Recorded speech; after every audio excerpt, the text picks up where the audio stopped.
We're back as the Horns Up Talking Texas podcast. Fisher DeSopoulos, DJ, Nikki Snacks, Kreider. The Quan Cosby is in Vegas, I doth believe, celebrating Derek Johnson's Hall of Fame induction. Shout out to a friend of the show. We're going to get him back on soon because we're going to the playoffs. DJ, all right, a little fun one for you guys here today. The boys, we're going to give out some season awards. The season was so good, we're going to give out some season awards, all right? Let me just quickly start by saying, go for it, Nick. We already chimed in about how Sark did not win Big 12 Coach of the Year. However, he is in consideration for college football Coach of the Year. Is Gundy? What was that? Is Gundy not? Sorry to cut you. Is Gundy nominated for that? I don't believe so. That is weird. That is, so yeah. I mean, dude, Brett Yormark is a joke. Brett Yormark's a joke, dude. Is he not? No, he is. I don't. Yeah.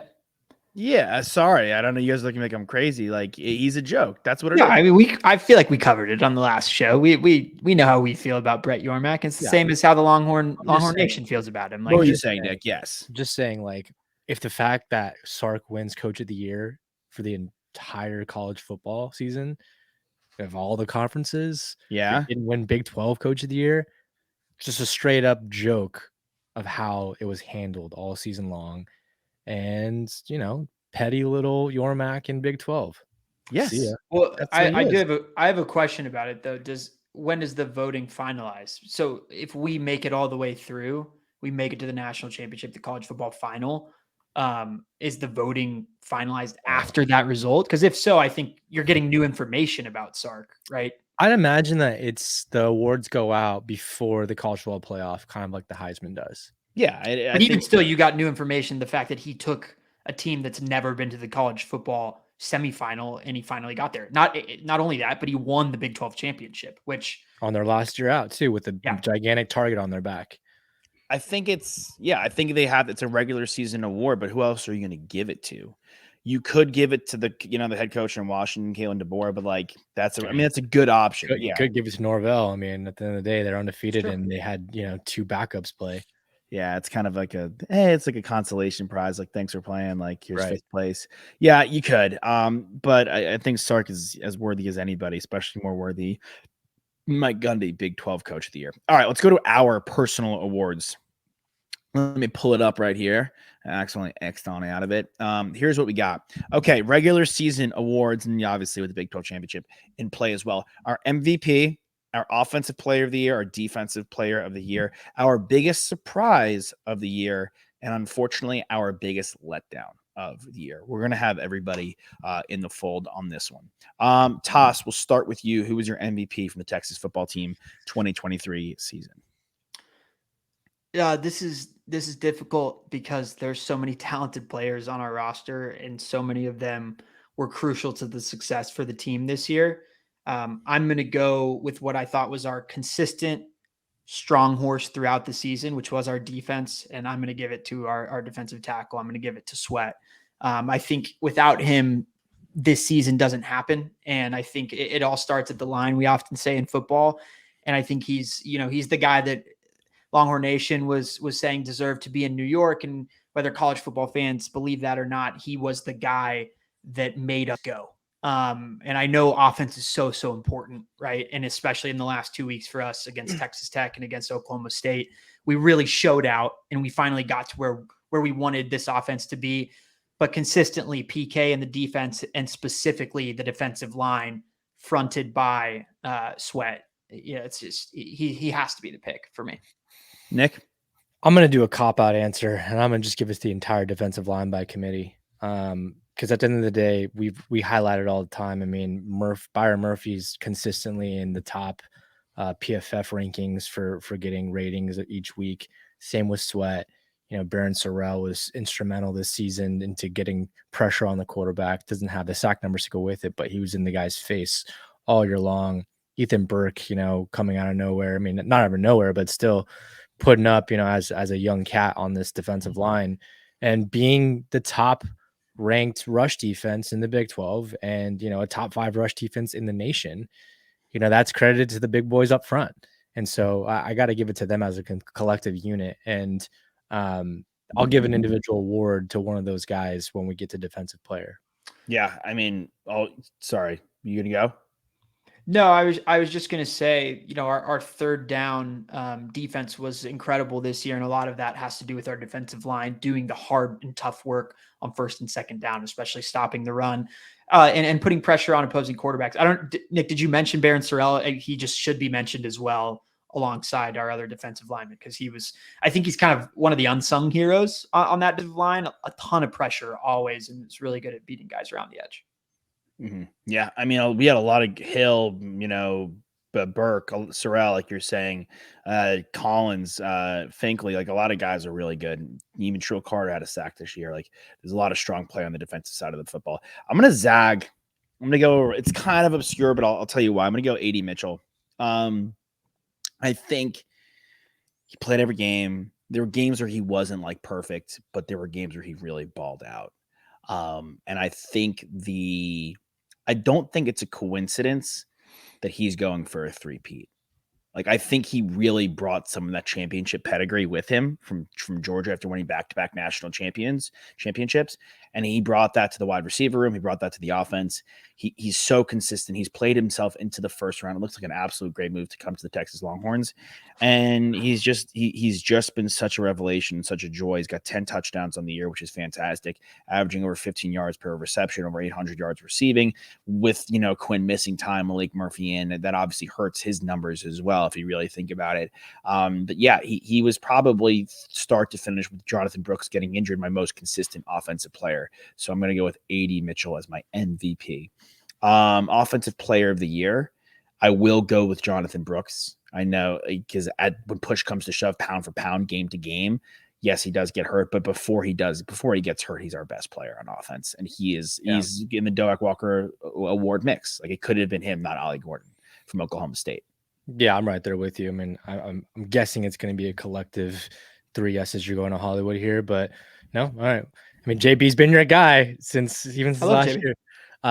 But yeah, I don't want the injury to discredit him. I mean, it was towards the end of the season, and he had been well over 1,000 yards already, and yeah, he definitely could have been in consideration for the Doak. And it's unfortunate what happened, but I think just being a leader in that running back room that's super young, it's one big aspect of well, carrying all those other guys to have the success that they're doing right now.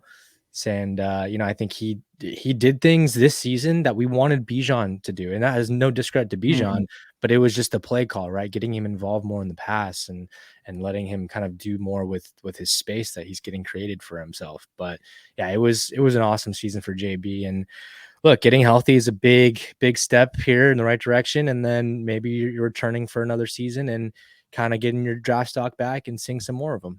Yeah, absolutely. Toss, yeah, and play of the year.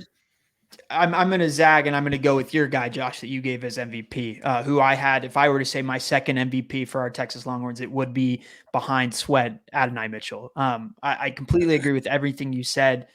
In every game where we needed a big play to happen, about 70% of the time it was coming from AD Mitchell.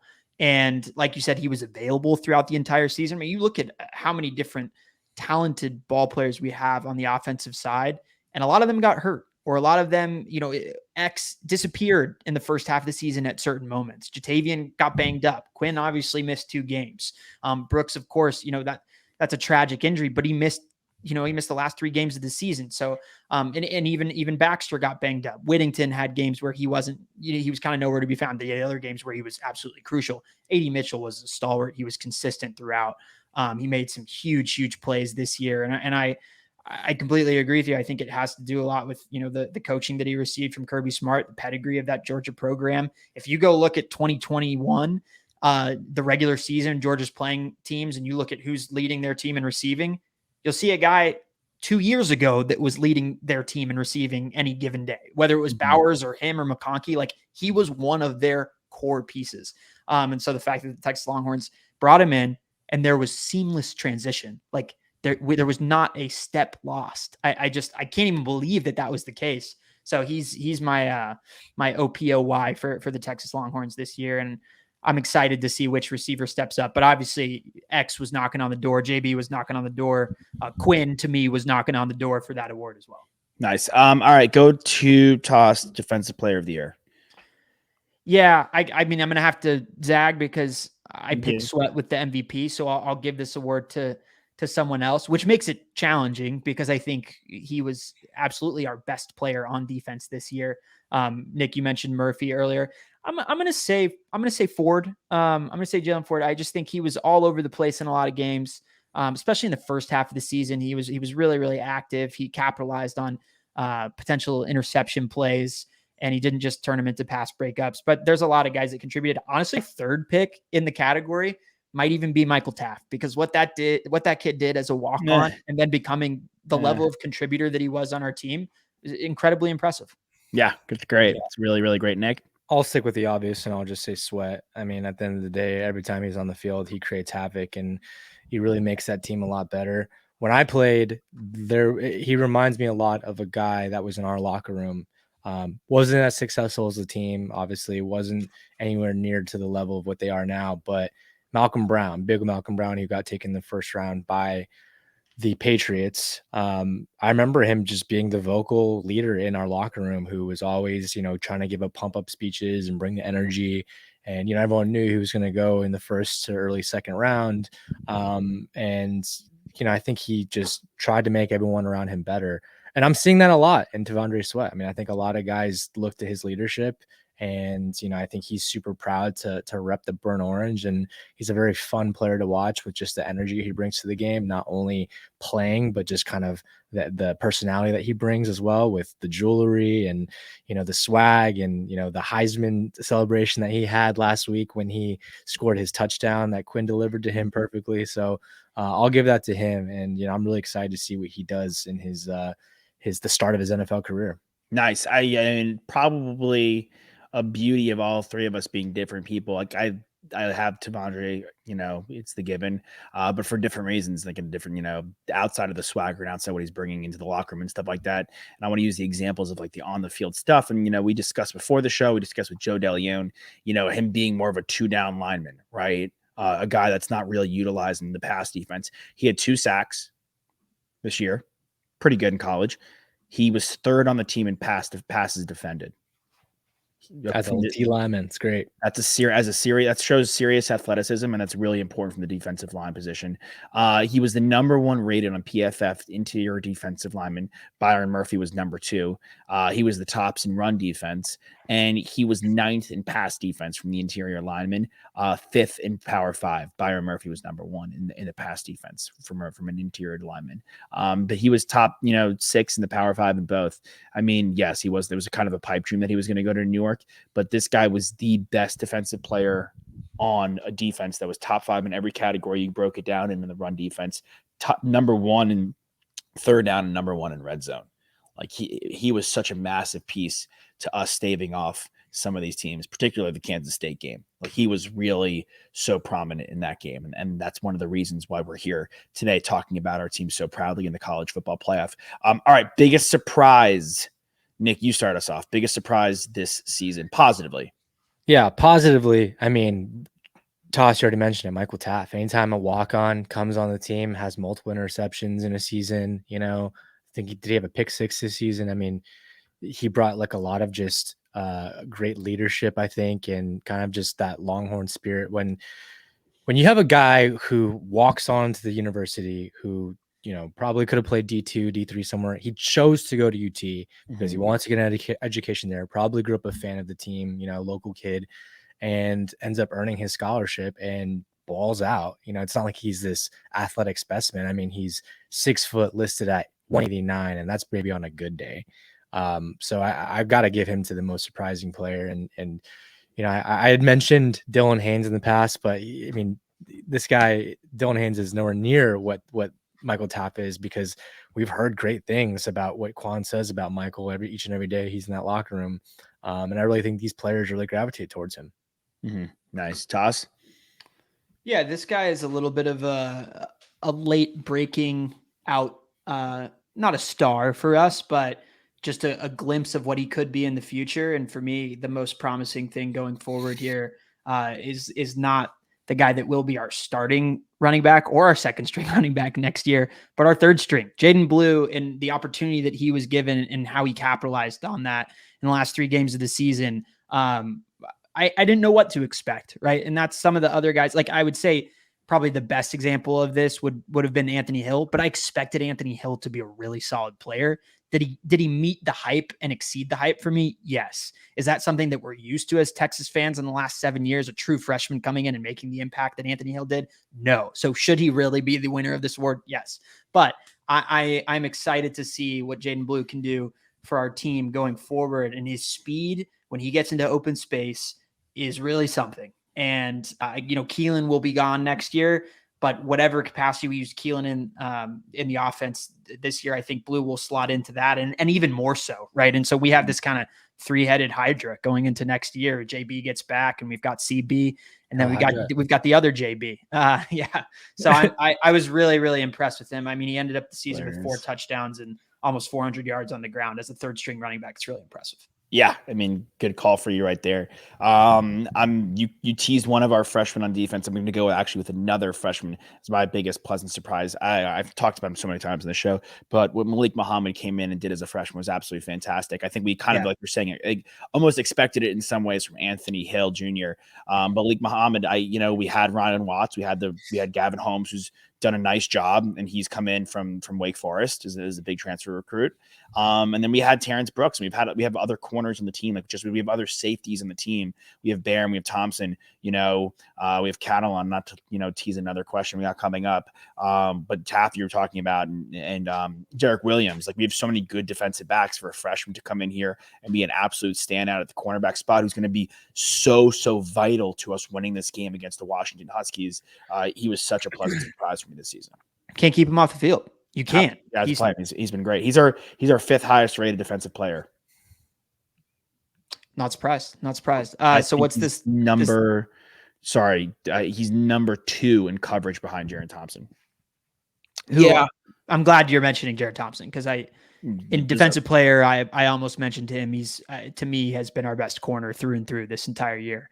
He's been really, really impressive. Jahdae Barron, of course, has had his moments. I've always commended his tackling, but all of our DBs have stepped up. And who has Jet Bush had several good moments. Yeah, Gamenda had several. These guys who kind of fall by the wayside behind the constantly mentioned guys, but those guys deserve to be mentioned in some capacity.